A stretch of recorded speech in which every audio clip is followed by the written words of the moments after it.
Halo, ketemu lagi dengan saya ya, channel yang membahas tentang dunia hipnosis dan kesehatan.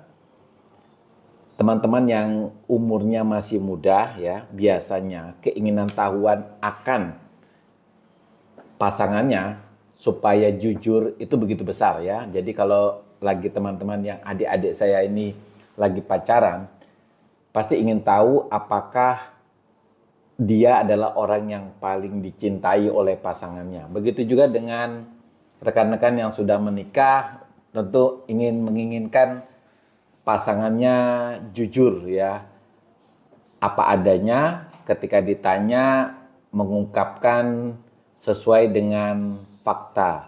Tapi realitanya pasti masih ada keraguan apakah pasangannya ini berkata yang sebenarnya atau tidak.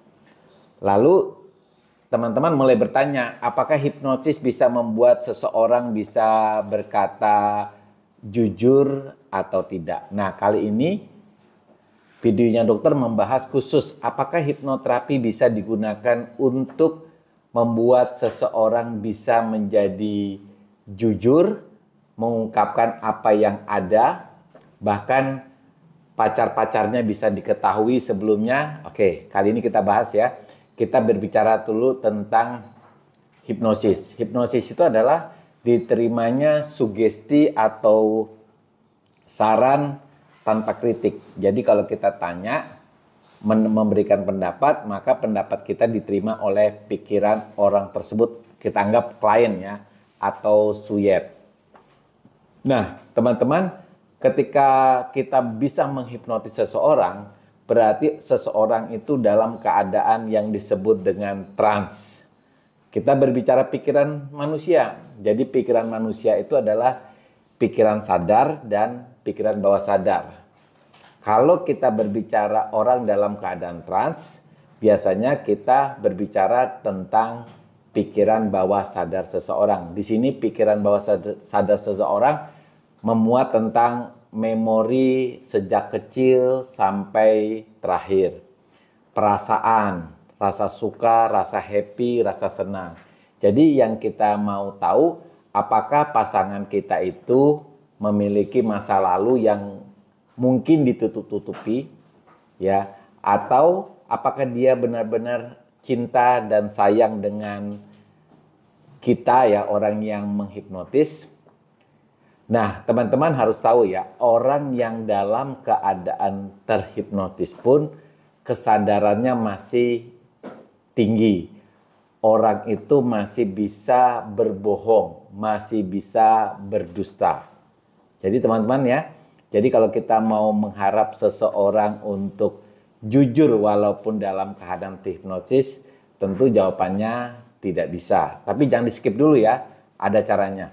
Nah, begitu juga dengan seseorang yang melakukan kejahatan, kita hipnotis, bisa tidak dia jujur? Ya tentu tidak bisa, karena orang yang dalam kehipnosisan pun dia masih sadar siapa dirinya, masih bisa berbohong atau berdusta. Tetapi teman-teman harus tahu, salah satu pikiran manusia yang disebut dengan habit atau refleks lah, tidak sengaja yang sering muncul. Misalnya, kalau orang kaget kan kadang-kadang suaranya jadi gagap. Kemudian kalau teman-teman mungkin mendapat dosen yang bicaranya membosankan, biasanya hampir sebagian mahasiswanya akan menguap sebagai tanda mengantuk. Kemudian orang kalau dinyatakan sebagai orang yang bersalah, kemudian dituduh sebagai orang yang bersalah, atau orang itu memang merasa bersalah, biasanya dia gugup, jantungnya berdetak kencang. Nah, teman-teman, kita bisa manfaatkan dari fungsi pikiran bawah sadar ini, yaitu habit atau refleks yang dimiliki oleh manusia. Jadi ketika orang dibuat dalam keadaan trans, berarti kita masuk ke pikiran bawah sadarnya. Nah, kalau kita sudah masuk, kita bisa memberikan sugesti yang bunyinya seperti ini. Anggap aja namanya misalnya Siti ya, ini cuma permisalan. Jadi misalnya namanya Siti. Siti, sekarang dalam keadaan kamu terhipnotis ini, kamu harus berbicara jujur kepada saya. Kalau kamu berbicara berbohong ya, maka secara otomatis kepalamu akan terasa gatal sekali. Dan secara otomatis juga tangan kananmu akan menggaruk kepalamu. Jadi kita kasih semacam kayak anchor gitu ya. Jadi kalau kita ungkapkan, siapapun ya, misalnya anggap namanya Siti tadi, Siti, sekarang kalau saya bertanya dan kamu berbohong, secara otomatis kepalamu akan terasa gatal dan kamu akan menggaruk dengan tangan kananmu. Bisa nggak dengan cara lain? Bisa. Kita pakai tanda yang lain, misalnya secara otomatis misalnya pantatmu terasa sakit misalnya. Bisa saja, apapun bisa. Nah, refleks ini biasanya tidak disadari seseorang. Ketika benar-benar sugesti kita masuk, lalu kita bertanya. Pertanyaannya apa saja, tapi harusnya jawabannya iya dan tidak ya. Misalnya kita bertanya, apakah kamu sayang sama saya? Kalau dia bilang tentu, pasti jawabannya sayang ya, pastilah jawabannya sayang. Nah, kalau dia jawab sayang, tetapi dia tidak menggaruk kepalanya, berarti dia memang benar-benar sayang. Tapi kalau dia bilang sayang, tapi dia menggaruk kepalanya, nah itu jadi tanda tanya. Mungkin ada orang lain yang dia sayang. Begitu juga kalau misalnya teman-teman mau menanyakan misalnya perasaannya tentang mantan-mantan dari pacarnya dia. Misalnya kita tahu ya pacarnya 5 misalnya. Kita tanya bagaimana perasaannya dengan si A, si B, si C, si D, si E gitu ya. Pasti jawabannya dia tidak sayang. Karena dia sadar bahwa dirinya berbicara dengan siapa.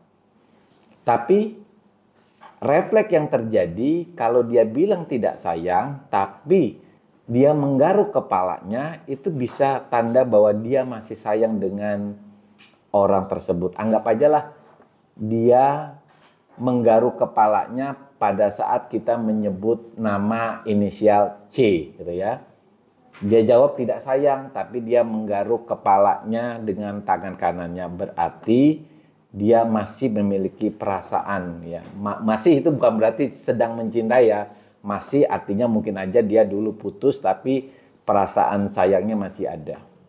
Jadi begitulah teman-teman bagaimana kita memanfaatkan ilmu hipnotis ini untuk mengetahui kejujuran seseorang. Tapi ingat ya, dalam keadaan orang terhipnotis, orang itu masih bisa berdusta. Tapi kita manfaatkan pikiran bawah sadarnya, yaitu refleks atau habit orang tersebut. Kita menciptakan habit yang baru. Ketika kita bilang habit itu kode ya, yang kita bisa tahu ini dusta atau tidak. Tapi kalau untuk menceritakannya sama sekali tidak bisa. Dan dokter sering membuat PT-PT seperti tersebut.